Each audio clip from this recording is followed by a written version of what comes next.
샬롬 샬롬 샬롬 샬롬 샬롬. 하나님 사랑합니다. 여러분 주 안에서 사랑합니다. 오늘 히브리서 마지막 장.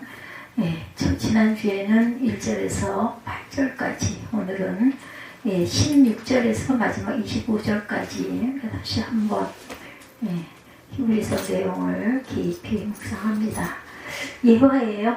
2019년, 벌써 한 4년 전이죠. 3월 30일 오후 2시 30분경에 구파발 지하도 2번 출구 바깥 계단 입구에서 전도하고 계셨던 어떤 목사님의 간증입니다. 여러 사람들이 지나가는 중에 김병규 씨가 내 앞에서 멈춰서서 먼저 말을 건네왔다. 그분이 쓰신 간증문이에요.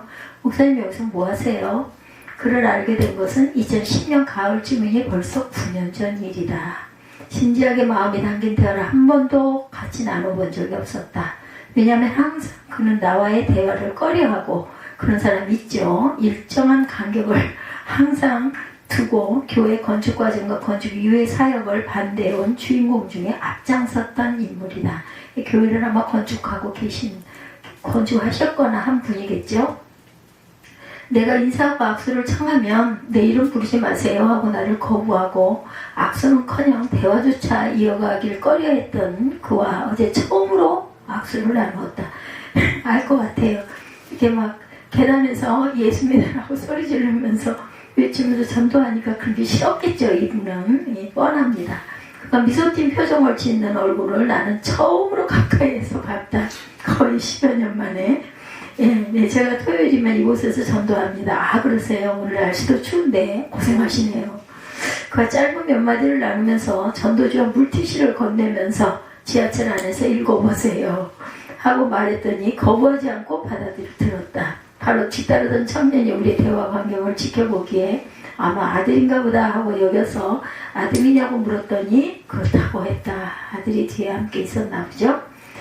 요즘 TV에서 만나보는 아주 곱고 예쁘장한 모습의 20대 후반 청년이었다. 꽃미남, 그죠? 아버지의 표정을 닮지 않은 것이 정말 신기했다. 아들에게도 전도지를 건네주었더니 따로 받아들였다. 다른 말은 하지 않고 자네 아버지와 내가 여러 해째 얼굴을 알고 지내는 사이다 하고 설명했더니 우리 아파트 앞 교회의 목사님이라고 김병규 씨가 자기 아들에게 나를 소개까지 하였다. 네, 그러세요. 예수사랑교회 목사님이세요. 하면서 그들 부자와 몇 마디 인사를 나누고 헤어졌다.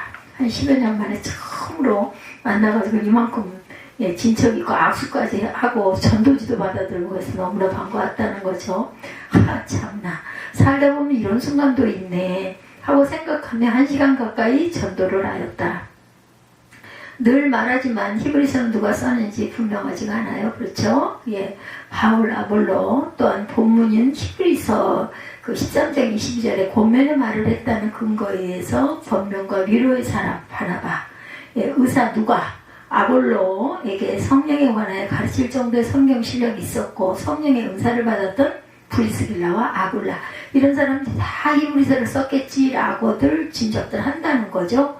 바울과 함께 빌립보 감옥에 갇혔던 실라, 그리고 집사 중에 한 사람으로 스데반 순교 후에 사마리아 성에 복음을 전하고 에디오피아 여왕 간닥의 누구예요? 그 내시에게 복음을 전했던 빌립 집사 등이 거론되지만, 그런데 어느 누구도 분명한 증거로 이 사람이다라고 입증할 수는 없다는 거죠. 23절에 디모데가 감옥에서 풀려난 사실을 전해주는 것을 보면 히브리서 저자는 디모데와도 관계를 갖고 지내던 인물임이 분명합니다. 본문에서 여러 차례 너희라고 말하는 히브리서를 받아서 읽게 된 수신자들은 누구를 말하는 것일까? 과연 이 너희들은 누구를 말하는 것일까? 그동안에 살펴본 내용으로 보면 히브리서는 유대교인들 중에 예수를 믿다가 다시 유대교로 돌아가 버리는 아들에게 경고하기 위하여 쓴 편지 같아요. 또한 고난과 박해를 견뎌내고 성숙한 신앙인으로 살아가기를 기대하면서 쓴 편지로 보입니다. 그리고 예수 그리스도의 십자가의 보혈에 의해서만 구원과 죄사함과 영생이 주어지는 복음의 절대성에 대한 교훈의 말씀이기도 하죠. 그래서 히브리서 1장 첫 부분을 묵상하기 시작해서 13장, 오늘은 13장을 지난주, 이번주 2주를 같이 나누고 있어요. 이제 정말 히브리서의 마지막 부분이죠. 16년 중 때부터 히브리서를 가끔 반복을 한 걸로 나와 있습니다. 제 지나간 것들을 이렇게 들여다 보니까 지금 23년이니까 벌써 4년하고 7년 정도, 그죠? 예, 반복 묵상을 했는데 여전히 저는 아쉽습니다. 이 히브리서가 유독 그렇게 저는 마음에 이렇게 와서 다 보면 너무 좋아요. 그냥 읽어도 좋고 성경 공부 한다고 이것저것 찾아가지고 그 주석 가지고 증거하는 그런 부분들을 보면서도 아주 은혜가 되고 좋습니다. 히브리서는 믿음이 좀 떨어질 것 같은 이제 초신자 그 성도들 이런 경우에 히브리서를 많이 증거한다고 하는데 제가 아마 수준이 고기 정도 가 있는 것 같아요. 좀 더 깊이 있게 충분한 시간을 갖고 묵상하고 대할 이유가 충분한 성경 중에 한 곳이 히브리서라고 생각을 합니다. 우린 그동안 히브리서를 통해서 나에 있어서 예수 그리스도 누구신가 이게 중요했어요. 중점이었죠. 질문에 답하게 하는 소중한 성경의 말씀들을 구구절절 장마다 이런 내용이 계속 반복이 되죠. 히브리서 저자를 우리는 몰라요. 아까 얘기한 것처럼. 근데 본문에 보면 18절에 우리라는 표현을 쓰고 있어요. 그래서 혹자들은 히브리서의 저자는 한 사람이 아니라 여럿이 공동으로 집필한 것은 아닐까 이런 생각을 하기도 합니다. 예, 이러면 어떻고 저러면 어떻겠어요. 말씀의 은혜가 있고 히브리서라는 그 성경이 정말 참 귀하고 항상 읽어도 항상 은혜가 되고 그러면 저는 그걸로 좋습니다. 저는 이제 신학자는 아니에요. 그런 걸로 보면 그냥 은혜가 좋고 그래서 그런다네요. 그 박사 코스 공부하시는 분 얘기를 들어보면 교수님이 가가지고 그 논문 검사를 하러 가서 이렇게 내밀면 제발 설교하지 마세요 그런데요. 논문의 내용들이 그 설교조로 아마 그렇게 나가나 보죠. 대개가 다 그죠? 목사님들이다 보니까 제발 설교하지 마세요 이렇게 얘기를 한다고 그 말을 제가 듣고 나 같은 사람들은 다 그렇겠지 하다 보면 설교가 되겠지 이렇게 하겠죠. 근데 그 교수님은 항상 제발 설교를 해서는 안 된다고 그런다 합니다. 22절에 내가라는 1인칭으로 다시 바꿔 사용하고 있어요. 그러니까 19절에서 22절에 보면 내가라는 1인칭으로 우리에서 내가가 됐다는 거죠. 예, 왜냐하면 19절이나 22절에 내가라는 1인칭을 다시 바꿔 사용하고 있기 때문에 기도를 부탁하는 내용과 이 편지를 받아 읽을 수신자들을 향한 소원을 담고 있고 마지막에 은혜가 여러분 모두에게 있기를 바랍니다. 그렇죠? 하는 인사말로 히브리서는 끝이 나요. 그 전반적인 내용은 히브리서 저자의 소원을 담고 있죠. 예, 기도하기를 원하노라 이 소원이에요. 이 소원이 다른 소원이 아니에요. 저는 히브리서는 바울이 쓰지 않았을까 저는 그 생각을 늘 하는데 우리를 위하여 기도하라 이처럼 기도해 주기를 부탁하고 있습니다. 기도가 무엇인가 우리는 왜 기도할까요? 무엇을 기도하는가 어떻게 기도하는가. 근데 아까 찬양 특송하고 그 뒤에 예수나의 기쁨 그 찬양하는 곡 특송곡하고 그 다음 곡 할 때 특송 시작할 때도 마음에 그 지역은 받는 게 맞는데 이 마음이 오더라고요. 알 수 없어요. 저는 답을 알진 못합니다. 근데 마음에 그냥 감동이 오는 대로 그냥 입술로 선포하는 거고 받고 안 받고는 그 사람의 자유죠. 하나님이 우리에게 자유의지를 주셨기 때문에. 근데 정말 신기해. 아니 왜 그 생각이 왜 들까? 그리고 그 잘못됐다는 생각이 안 들어요. 그럼 결국은 받지 않겠나? 그렇게 이제 안 한다고 하다가 그래도 어쩔 수 없이 아니 어쩌면 그나마 거기서 제일 나아서 아니면 어떤 상황으로 인해서 할 수 없이 근데 그게 또 나중에 하나의 밑거름이 될 수도 있지 않을까. 처음에는 다 난감하고 다 그냥 힘들 것 같고 이런 마음 들죠. 이해합니다. 그 마음을. 시간이 좀 걸린다라는 얘기겠죠. 다른 건 다 그만두고 건강하기나 했으면 좋겠어요. 건강하면 나머지는 다 할 수 있으니까. 2바퀴는 못 돌겠어요. 거기서 옆동에서 옆동 가기를 차로 움직이든지 말든지 주차할 자리만 있으면 걱정할 게 있나? 걸어가는 것보다 낫지. 그래서 히브리서 기자가 이 편지를 받아 읽을 수신자들에게 부탁하는 기도 부탁 내용은 과연 무엇인가 한번 보죠. 그럼 모든 일을 선하게 행하려 하고 있어요. 선한 양심을 갖고 모든 일에 양심에 거리낌이 없이 살아가려고 하는 태도로 기도를 부탁하죠. 18절과 21절에 보면은 다시 한번 보죠. 18절에 우리를 위하여 기도하라. 우리가 모든 일에 선하게 행하려 함으로 우리에게 선한 양심이 있는 줄 확신하노니 내가 더 속히 너에게 돌아가기 위하여 너희가 기도하기를 더욱 원하노라. 이거 바울 아니겠냐고요. 21절에 모든 선한 일에 너희를 온전하게 하사 자기 뜻을 행하게 하시고 그 앞에 즐거운 것을 예수 그리스도로 말미암아 우리 가운데 이루시기를 원하노라. 영광이 그에게 세세 무궁토록 있을지어다. 아멘. 제가 참 욕심이 많거든요. 옛날에 공부 욕심도 참 많았어요. 남한테 뒤지는 게 너무나 싫고. 근데 정말 이상한 거는요, 나는 뭐 그냥 뭐 박사 논문을 써서 뭐 박사가 되고 뭐 교수가 되고 뭐 이런 얘기를 막 들어도 내가 나이가 들어서 그럴까? 내가 젊다고 해도 그건 별로 안 좋아할 것 같아. 그냥 나는 이대로가 너무나 좋고 너무나 기쁘고 그래 나는 정말 아는 게 너무너무 없어. 뭐 들어도 금방 잊어버리니까. 근데 그냥 보면서 읽으면서 너무 좋은 거야. 그냥 그러면 되지 않을까. 예, 그 병원에 그 원장님이 그러시더라고. 제가 좀 많이 좋아졌어요 하고 인사를 했더니 지난번에 갔을 때는 아주 죽겠다고 목 디스크 때문에 아주 걱정을 하면서 갔었거든요. 그러니까 이렇게 불쓰고 와가지고 왜 또 하필이면 또 이렇게 또 죽는 사는 소리가 왜 나오냐고 막 그러면서 그 약만 좋으려고 잠자느냐. 근데 이 양반 그걸 알겠어. 저는 그 약을 먹질 않았어요. 한 개인가 먹어보고는 그냥 안 먹었는데 그래서 이제 엊그저께 그 얘기를 했더니 딱 대답이 마음이 편안하면 다 좋아집니다. 그분이 주시는 약은요 잠깐 조금 졸려오게 해갖고 편안하게 자게 하는 그런 약을 주로 주세요. 어떻게 어디서 그런 약도 구하셨는지 약이 눈에 보이지도 않아. 지금도 있는데 하늘 색깔 빛나는 조그만 알약 반 알씩 그거를 먹으래. 하나 먹어갖고 잠이 안 와. 그러면 한 개는 더 먹어도 된다고 하시면서 주셨어요. 그러니까 그분 생각은 마음의 평안 그걸 가장 원하시는 것 같고 그쪽으로 유도를 이제 어쩔 수 없잖아요. 저 같은 사람은 우리 권영임 전도사 같은 경우는 소망이 있는 거야. 그나마 그러시더라고. 그 중한 정도는 아직 아니라고 그러시면서 무슨 이름이 있더라고요. 그 요법을 하면 훨씬 좀 편해지고 좋아질 거라고. 그분 나중에 엉치뼈도 아프고 다리도 자꾸 저림이 오고 마비도 오고 어디를 한 바퀴 산책을 친구가 하자고 그래가지고 탁구를 30분을 쳤대. 참 탁구를 30분을 치고 났는데 친구가 또 우리 여기 한 바퀴 돌까? 그래서 또 그러자고 또 얘기하기 좋아하잖아요. 팔짱 끼고 같이 걸으면서 그렇게 하고 났더니 밤에 자다가 베란간에 왼쪽 다리 이제 오른쪽 다리가 무릎 아래로 쥐가 나가지고 그걸 어떻게 하지 못해서 엄청 고생했다는 얘기를 들었어요.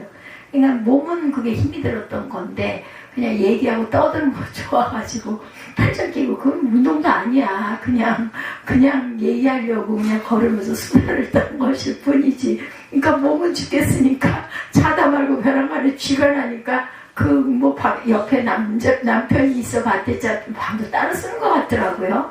그거 알 수 있겠나. 일어나 앉아가지고 얼마나 놀래고 얼마나 주물러대고 했을까 하는 생각이 들어요. 아주 혼났다고 아주 깜짝 놀랐다고 얘기를 하더라니까요. 그래서 그 시술이 아주 잘 됐다고 그러시면서 뭐라 그러냐면 이제 뭐 운동한다 얘기를 했겠죠. 뭐 수영도 하지 말고 걷는 운동도 하지 말고 아무것도 하지 말고 먹고 자고 2주일 동안은 운동이고 뭐고 아무것도 하지 말고 먹고 자고 하라고 그랬다고 킥 하고 웃더라고요.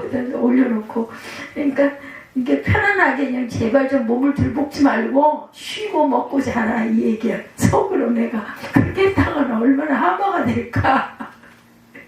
또 그러라고 했다고 계속 먹고 자고만 하면 그 얼굴을 어떡할 거냐고. 그 양반도 치는 체질인데. 그러니까 마음 편안하게 있는 게 가장 좋다. 몸을 들볶지 말라는 얘기예요. 몸을 들볶으니까 그렇게 되니 몸을 아껴라 이 얘기를 하시는 거거든요. 그래서 마음이 편해야 몸도 편해진다. 자기는 선하고 주변 사람은 불의하고 하는 식으로 섣불리 절대로 뭐든지 판단해서는 안 된다는 거죠. 그래서 이브리서 기자가 기도를 부탁하는 바탕에는 하나님 아버지와 예수 그리스도를 말미암아 그의 생각과 마음과 양심을 다스림 받기를 원하는 태도가 분명히 있던 거죠. 그런 면에도 기도를 부탁하고 있어요. 이 원장님이 그래도 내가 이제 우리 전도사님을 잘 좀 부탁합니다. 그러고 했더니 이제 그 양반만 보면 아이고 우리 전도사님 너무 아파가지고 힘들다고 이러지 말고 이렇게 하세요 하고 그 병실에 들어온다. 그 양반 알거든요. 여러 명이잖아. 거기 환자들이 6명, 5명, 6명, 4명 이렇게 있으니까 여러분이 계시고 하니까는 들어가가지고 막 이렇게 아플 때는 이렇게 하셔야 되고 아이고 전도사님 하고 하니까는 그 권사님이 또 한 분이 계신가 보더라고요.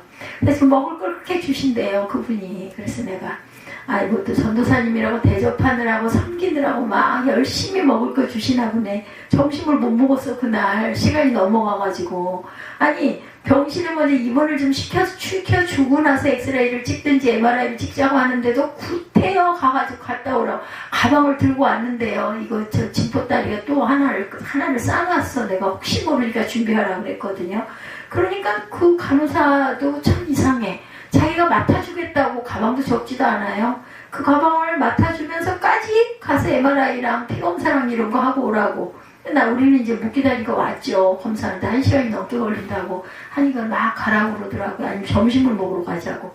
얘가 점심 생각이 하나도 없다고 그러니까 뭐 어떻게 어쩔 수가 없죠. 그래서 우린 먼저 왔고 이제 수영장을 향해서 차가 안 막혀가지고 2시에 딱 도착해서 일찍 도착을 한 거지. 그렇게 해서 나와서 오고 있고, 그 양반은 보내놓고 나서 MR 다 끝나고 그 다음에 가서 피 붓고 뭐하고 하라는 거. 그건 이제 입원하기 위한 준비 같아. 내용을 딱 보니까. 그거 다 했는데도 사람이 없어가지고 앉아서 기다리고 있대. 맹한이 세상에. 그 앞에 그 대합실에 앉아가지고. 점심시간이니까 다들 밥 먹으러 가고 없는 거야. 왜 그렇게 될 것 같으면은 입원을 먼저 시켜주면 방에 가서 쉬면 얼마나 좋아. 벌을 썼을 것 같더라고. 보니까는 참 그런 거는 좀 생각을 해줘야 되는데 생각을 안 하고 생각을 못 하는 게 참 안타깝다. 이제 그 달래느라고 또 금액도 너무 비싸고 하니까 가만히 보니 이 원장님이 그런 부분들을 참 잘 아시는 분이에요. 그분을 얼굴을 이렇게 대하고 얘기를 하면은 거기에 뭔가 반발을 하거나 미워할 수가 없어. 보면 어찌 그렇게 얘기를 이렇게 편안하게 따뜻하게 하시는지. 이번에도 가봐도 또 그때 그 모습 그대로 그렇게 머리는 희끗희끗 해가지고 그냥 그대로 그 수술 가운 같은 그 가운 입고 그렇게 계시고 그리고 그냥 아주 깜찍한가하시더라니까요. 이렇게 기도를 부탁해요. 자기 자신을 불의한 생각을 갖고 있고 악한 일을 이루려는 그런 꿈을 꾸고 구상하고 있으면서 주변의 누군가에게 나를 위해 기도해 주시오 하는 말을 할 수가 있겠느냐는 거죠. 어떤 큰 범죄를 꾸미고 있으면서 이 일이 잘 성사될 수 있도록 기도해 달라고는 할 수가 없잖아요. 누가 그럴 수가 있겠어요. 믿지 않는 사람이라도. 떳떳하지가 못해서도 그런 말은 감히 못할 것 같아요. 마태복음 26장에 보면 예수께서 겟세마네 동산에 기도하려고 가신 장면 나오죠. 36절에서 11제자들과 함께 가시죠. 내가 저기 가서 기도할 동안 너희는 여기 앉아있으라 얘기하셨어요. 근데 베드로와 세베대 두 아들을 데리고 가셔서 고민하고 슬퍼하시면서 기도를 하기 시작하십니다. 내 마음이 매우 고민하여 죽게 되었으니 너희는 여기 머물러 나와 함께 깨어있으라고 부탁을 하시죠.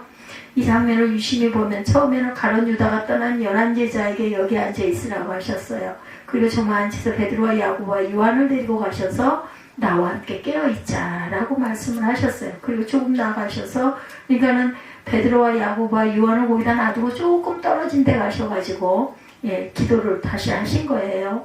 얼굴을 땅에 대고 엎드려 기도로 그런 모습으로 기도하는 모습이 여러 가지가 있죠. 내 아버지여 만일 할만하시거든 이 잔을 내게서 지나가게 하옵소서. 그러나 나의 원대로 마옵시고 아버지의 원대로 하옵소서. 기도는 원래 이렇게 하는 거래요. 우리가 원하는 걸 막 얘기를 하는 게 아니라 나의 원대로 마옵시고 나는 이러기를 원하옵는데 나의 원대로 마옵시고 아버지의 뜻대로 하옵소서. 이게 이제 옳은 기도라는 거죠. 얼마의 제자들에게 와서 보니 뭐예요? 자고 있죠? 그때 베드로에게 말씀하시죠. 너희가 나와 함께 한 시간도 이렇게 깨어있을 수가 없더냐. 이게 저도 그렇게 깊이 빠지는 기도를 많이 해봤지만 나는 시간이 금방 잠깐인 것 같아요. 근데 나도 기도를 안 하고 집중을 안 하는 사람 엄청 지루해. 그 기다리는 게. 그러다 보니까 얼마나 피곤해. 그 밤 시간에. 예수님은 막 기도하고 싶어서 그러고 있지만은 그 부분에 그 감동이 안 되는 사람들은 안 돼요. 그 전에 권영임 전도사님 내가 저는 기도를 하면 막 이래요. 그러고 하면은 멍하니 그때는 왜 말을 안 하는지 처음엔 난 궁금했어요. 나중에 고백을 하는 말이 나는 한 번도 그렇게 기도해 본 적이 없어서 아유 나는 그거 그렇게 못해. 어떻게 그렇게 기도를 해? 정말 이상해. 이상한 거야. 그러니 여기 베드로와 야고보 이 요한은 안 그랬겠냐는 거죠. 피곤해 죽겠는데 예수님 언제까지 기도하실 거야? 그러다 잠이 들어버린 거예요. 그 후에 예수께서는 아버지의 원대로 되기를 원하는가 기도를 3번 반복하시죠. 기도 후에 와서 보니 여전히 제자들은 자고 있어. 예, 잠자고 있는 제자들이 이제는 자고 쉬라. 내가 때가 왔으니 인자가 죄인의 손에 팔리느니라. 참 마음이 쓸쓸하셨을 것 같아요. 한 녀석도 나랑 같이 동참해서 깨어있지를 못하는구나. 근데 금방 생각을 바꾸셔서 일어나 나랑 같이 가자. 여기서 자라 했다가 함께 가자. 나를 파는 자가 여기 가까이 왔구나. 그래도 제자들을 옆에다 이렇게 대동하고 같이 가시고 싶었던 이렇게 인성의 그런 모습들이 보이죠? 예, 인성으로 오셨기 때문에. 우리는 이 겟세마네 동산에서 예수의 마지막 밤, 마지막 기도 장면을 보면 고독한 하나님의 아들의 모습을 대하게 돼요. 인성을 갖고 있는 이 아들. 얼마나 외롭고 얼마나 고독하셨을까. 얼마나 눈물이 났겠어요. 그죠? 히브리서 본문을 다시 보면 그 당시에는 로마의 박해가 극심해져 가던 때였습니다. 주후 70년에 로마의 군대에 의해서 예루살렘이 함락이 되죠. 성전도 완전히 파괴가 됩니다. 그 이전까지는 예루살렘 성전의 동물 제사가 계속되고 있었다고 해요. 예, 주후 49년에 로마 글라우디오 황제가 로마에서 유대인을 추방합니다. 주후 64년에 기독교인들에 대하여 네로 황제의 큰 박해가 일어납니다. 64년하고 49년이면 한 15년 정도 이후인가요? 그죠? 예, 그런 상황들을 볼 때 네로의 박해 이후에 예루살렘 성전이 무너지기 전까지를 전후한테 쓰인 편지, 예, 편지로 추정이 된다라는 거. 그 당시에는 예수를 믿는다는 것은 핍박과 박해와 고난과 심지어 순교, 죽을 각오를 하고 참 죽을 각오를 하고 예수 믿는 거 그거 쉽지 않았을 것 같아요. 히브리서 저자가 어디서 이 편지를 썼는지도 정확하지가 않습니다. 그러나 기도를 부탁하고 있고 디모데가 풀려난 사실을 전하고 있어요. 이 편지를 받아 읽을 이들 곁에 속히 돌아와서 만나기를 또 원하고 있죠. 그런 가운데 기도를 부탁하는 상황이 매우 긴박하게 전개가 됩니다. 19절에 너희가 기도하기를 더욱 원하노라는 간곡한 기도 부탁의 장면을 보면 그 당시 상황이 느껴지죠. 오늘날도 마찬가지입니다. 우리가 각자 진지하게 기도 생활을 하되 서로에게 서로를 위하여 기도할 것을 부탁하는 기도의 동역자 관계를 유지해 나가는 거 아주 중요하죠. 진지하고 진실하게 서로를 위하여 기도의 관계를 지속하는 시간들이 되어야 합니다. 모든 선한 일을 이루시기를 원한다. 우리가 기도하는 것은 우리의 생각과 뜻과 기대를 관철시키기 위해서 하는 게 아니고 나를 향하신 하나님의 뜻을 찾아나가는 과정이에요. 제가 그래서 참 그 수강하는 시간이 뭘 볼 수도 없고 누구랑 얘기는 더더군다나 안 되잖아요. 천정만 보고 물에 둥둥 떠 있는데 그러다 보니까는 기도에 집중할 수 있는 아주 귀한 시간이기도 해요. 근데 감동이 있으면 계속해서 기도하게 되는데 기도를 하는데 아무런 감동이 없을 때도 있어요. 이 사람 위해서 많이 아프다는데 좀 기도를 좀 해줘야 되겠네 하고 그 생각을 하면서 기도를 하게 되죠. 근데 그랬을 때 감동이 오고 열심히 기도하게 되면 정말 막 기쁘기도 하고 막 감사하기도 하고 내 마음에도 감동도 오고 평강도 오고 좋은데 이렇게 기도를 해도 기도가 전혀 안 될 때가 있더라니까요. 그러면 참 난감해요. 그럼 집중이 안 돼. 20절과 21절을 보면 평강의 하나님이 예수 그리스도로 말미암아 우리 가운데 이루시기를 원하노라는 기도의 내용을 봅니다. 이것이 기도다운 기도이겠죠. 예수를 양들의 큰 목자라고 하죠. 예수를 우리 주라고 합니다. 예수를 영원한 언약의 피를 흘려주신 분이다. 이렇게 고백을 하고 있어요. 형제들아 내가 21절에 모든 선한 일에 너희를 온전하게 하사 자기 뜻을 행하게 하시고 그 앞에 즐거운 것을 예수 그리스도로 말미암아 우리 가운데서 이루시기를 원하노다. 영광이 그에게 세세무궁토록 있을지어다. 형제들아 내가 너희를 권하노니 권면의 말을 용납하라. 내가 간단히 너희에게 썼느니라. 우리 형제 디모데가 놓인 것을 너희가 알라니 풀려났다라는 거죠. 그가 속히 오면 내가 그와 함께 가서 너희를 보리라. 너희를 인도하는 자들과 및 모든 성도에게 문안하라. 이달리아에서 온 자들도 너희에게 문안하느니라. 은혜가 너희 모든 사람에게 있을지어다. 이거 바울 아니겠냐고요. 저는 그렇게 생각이 됩니다. 예, 하나님은 예수를 죽은 자 가운데서 이끌어내신 평강의 하나님이라고 그러죠. 우리가 13장 분량을 대하는 동안에 히브리서의 예수의 부활을 표현하는 부분은 죽은 자 가운데서 이끌어내신이란 표현이 이곳에 처음으로 나오고 있습니다. 물론 예수에 대해 죽음과 부활과 승천을 묘사한 부분이 여러 번 있었지만 이처럼 하나님이 예수를 죽은 자 가운데서 이끌어내셔서 부활하게 하셨다는 본문의 기록은 아주 중요하게 주목할 만한 대목이다. 그러면 평강의 하나님이 성도 가운데 하시는 바는 무엇일까? 모든 선한 일에 너희를 온전하게 하사 자기 뜻을 행하게 하시고 그 앞에 즐거운 것을 우리 가운데서 이루신다. 이 모든 일들을 그리스도로 말미암아 이루기를 내가 원한다라는 거죠. 자기 뜻을 행하게 21절이죠. 그 앞에 즐거운 것을 예수 그리스도로 말미암아 우리 가운데서 이루시기를 원하노라. 영광이 그에게 세세 무궁토록 있을지어다. 아멘까지 했어요. 아멘. 예, 믿습니다. 이 모든 일들이 예수 그리스도로 말미암아 이루어지기를 원한다. 이 모든 것들을 정리해보면 우리가 늘 주여 주여 하며 아래는 우리의 각양 여러가지 모양의 기도 제목들이 그 내용이 어때야 하나의 기틀을 발견하게 돼요. 어떻게 해야 하나. 정리해보면 하나님은 성도들로 하여금 각양에 주어지는 은사를 좋아 있고 균형 있게 하셔서 부족함이 없게 되기를 원하신다. 우리의 뜻이 아니라 하나님의 뜻이 성도들을 통해서 이루어지도록 믿는 자들 가운데 행하신다는 것, 그 앞에 즐거운 것이란 하나님이 기뻐하시는 것을 말하죠. 예, 하나님은 이 모든 일들이 그리스도로 말미암아 이루어지기를 원한다. 21절에 이 말씀보다 더 소중한 말씀은 없습니다. 우리가 그동안 히브리서를 계속해서 금요일마다 대했어요. 그죠? 그 중심은 예수 그리스도이셔요. 우리는 예수 그리스도를 통하여 죄사함을 받았고 우리는 예수 그리스도를 통하여 하나님의 자녀가 되었어요. 그죠? 우리 예수 그리스도를 통하여 영생에 이르는 구원받은 백성들, 자녀들이 되었습니다. 그러므로 평강의 하나님이 예수 그리스도로 말미암아 내 안에서, 우리 안에서 이루어지기를 원하시는 바가 무엇인가를 계속해서 찾아나가는 것이 우리의 기도 생활이 되어져야 될 것이다. 우리는 가족이든 누구이든 만나기도 하고 헤어지기도 해요. 부모 형제 자매 혈육이라도 만나기도 하고 헤어지기도 하고 성도들의 연합도 마찬가지입니다. 만나기도 하고 헤어지기도 하고 또 다른 새로운 만남을 제가 그 요즘날 문득 우리 윤정 집사 그 기도 속에 나오는 항상 기도를 손으로 적잖아요. 기도 속에 나는 그 가까운 분들, 좋은 분들 이런 표현, 좋은 분들을 만나게 하시고 함께 돕게 하시고 이 내용이 그 사람들이었구나 입으로 내서 얘기를 못하고 주변에 있는 좋은 분들과 좋은 관계를 유지하게 해달라 해서 왜 이렇게 표현을 할까? 믿음에 믿음을 더하게 하셔서 믿지 않는 사람들이면 구원의 길로 이끌 수 있게 해달라고 이렇게 기도를 하지 않고 주변에 있는 좋은 분들을 만나서 좋은 관계를 잘 유지해 서로 돕고 가게 해달라는 이야기가 아마 이런 것을 이렇게 표현을 했구나. 변호간에 문득 그게 깨달아지더라고요. 맞을 거예요 아마 거기에 뜻을 굉장히 많이 두고 있는 것 같고 그것도 하나님이 하시겠죠. 내가 보기에는 그게 엄청 불편할 것 같고 길이 동선이 안 맞을 것 같고 사람의 눈이에요.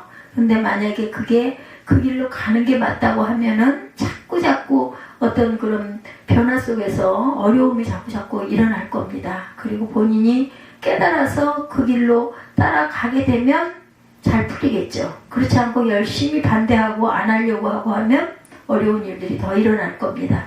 그래서 깨달아 알게 하시는 거예요. 그냥 둬서는 또 안 되니까. 하나님이 이루실 뜻이 또 있으시니까. 성도들의 연합도 마찬가지라는 거. 만나기도 하고 헤어지기도 하고 태어나기도 하고 죽기도 하고 여러 가지 형태의 일들이 세상에는 일어나는데 이런 얘기 여러분 들어보셨죠? 우연히 일어나는 일은 없습니다. 반드시 뜻이 있어요. 근데 그걸 본인들은 모르는 거죠. 더구나 믿지 않는 사람들은 당연히 믿지도 않죠. 내가 열심히 해서 이렇게 됐지 무슨 그런 게 어딨어 이렇게 얘기를 하지만 있습니다. 그런 게. 내가 아무리 애를 써도 그 사람들도 나이가 먹고 조금 좀 어느 때가 되면 그래서 그런 얘기 하죠. 뭐 좀 알만하니까는 돌아가게 된다는 얘기를 많이 합니다. 저도 이제 조금씩 그런 어떤 진리의 그 깊은 논리들이 문득문득 그냥 떠올라요. 저는 그런 부분에 많이 집중하려고 일부러 그러지 않거든요. 그런데 순간순간 이렇게 깨달음이 이렇게 오더라는 거죠. 그래서 항상 성도의 기도생활, 하나님의 자녀의 기도생활, 이것이 어떻게 기도생활을 하는가 아주 중요하다. 그래서 히브리서는 어린아이처럼 젖만 먹지 말고 단단한 음식도 받아 먹을 만한 신앙의 성숙과 온전함을 추구하라고 계속 권면합니다. 그동안 우리가 히브리서를 대하면서 부담스러우리만큼 분명한 권면의 말씀들을 구석구석에서 대하였어요. 히브리서 저자가 22절에서 언급하는 바가 권면의 말을 용납하라 얘기하죠. 내가 너희를 권하노니 권면의 말을 용납하라. 내가 간단히 너에게 썼느니라. 이분은 간단하게 썼다고 그래요. 근데 우리는 반복해서 계속 그 말씀을 듣고 온 거죠. 오늘 교회 생활도 마찬가지다. 누군가를 통해서 나에게 권면의 깨달음이 옵니다. 그게 없을 때는 아까 제가 말씀드린 것처럼 문득문득 기도했던 기도 구절 아니면 읽었던 성경 구절 이런 것에서 뭔가 깨달음을 주셔요. 누가 그러시겠어요? 성령께서 그렇게 해주시죠. 왜냐하면 모든 마음이 다 그쪽으로 향해 있기 때문에 하나님은 아실 거야. 이게 아주 진실이에요. 하나님 아시죠? 내가 그냥 입술로 말하고 있는지 정말 온 생활이 온 마음이 하나님을 바라보면서 하고 있는지 그건 하나님이 아세요. 그 권면의 말씀과 교훈과 훈계와 깨달음을 겸허하게 받아들이는 것이 신앙의 성숙을 향한 과정이 되어야겠다. 히브리서를 쓰는 저자와 디모데와 이 편지를 받아 읽을 수신자들인 성도들이 서로 하나 된 마음을 갖기를 원하는 걸 우리가 말씀 속에서도 느끼게 됩니다. 그 끈끈한 관계가 느껴지지. 23절에 보면 그가 속히 오면 내가 그와 함께 가서 함께 내가 가서 너희를 보겠다고 재회의 순간을 고대하죠. 그래서 찬송가 보면 221장에 주 믿는 형제들 사랑의 사귐은 천국의 교제 같으니 참 좋은 친구라. 하나님 보좌 앞 다 기도드리니 우리의 믿음 소망 주 안에 하나라. 이렇게 얘기합니다. 기차의 슬픔과 수고를 나누고 늘 동고동락하면서 참 사랑 나누네. 또 이별할 때에 마음 비록 슬퍼도 주 안에 교제하면서 또다시 만나리. 우리는 천국에서 다시 만나죠. 그래서 보면 항상 우리가 어떤 상황에 무슨 일, 어떤 여러 가지 의식들이 여러 가지가 있다 하더라도 교도소 수용자 합동 세례식을 하는 그런 교회들도 있는 것 같습니다. 그래서 버스로 돌아오던 길에 교회, 세문안교회 유명한 교회죠. 거기를 들린 분들의 이야기. 본당 십자가의 그림자가 배 모양을 하고 있다고 하네요. 세문안교회 저는 가보진 못했어요. 1885년 4월 5일 헨리 아펜젤러 부부와 호리스 언더우드 선교사가 제물포항의 배를 타고 선교사로 도착한 것을 형상화한 그런 이미지라고 합니다. 그 모습이 그들이 낯선 땅에 찾아와서 평강의 하나님이 예수 그리스도를 통해서 이루시기를 원하는 선한 일들을 이루려 했던 선교의 사람들이셨어요. 그분들이 우리 가운데 평강의 하나님 예수 그리스도 안에서 모든 선한 일을 이루시기를 기도하자. 모두에게 은혜가 있기를 원하노라. 이런 내용이죠. 편지의 마지막은 주의 은혜가 있기를 축복하는 말씀으로 끝이 나죠. 인도하는 자들, 모든 성도들, 이달리아에서 온 자들, 그들 서로가 서로에게 골고루 무난하고 하나님과 주 예수 그리스도의 은혜가 모두에게 있기를 기도하고 있습니다. 은혜로다. 우리 찬양이 참 좋아하죠. 시작된 때인데 제가 요즘에 한참 동안 이 찬양에 빠져가지고 마음에서 찬양이 그렇게 올라올 때가 있어요. 우리 주님의 능력이 나의 삶을 다스리고 새롭게 하네. 자유하네. 죄와 사망으로부터 나의 삶은 변하고 나 충만하네. 시작됐네. 우리 주님의 능력이 나의 삶을 다스리고 새롭게 하네. 자유하네. 죄와 사망으로부터 나의 삶은 변하고 나 충만하네. 은혜로다 주의 은혜, 한량없는 주의 은혜, 은혜로다 주의 은혜, 변함없는 진실하신 주의 은혜. 이 찬양 하시고 우리 기도하시고 축도로 예배를 마치도록 하겠습니다.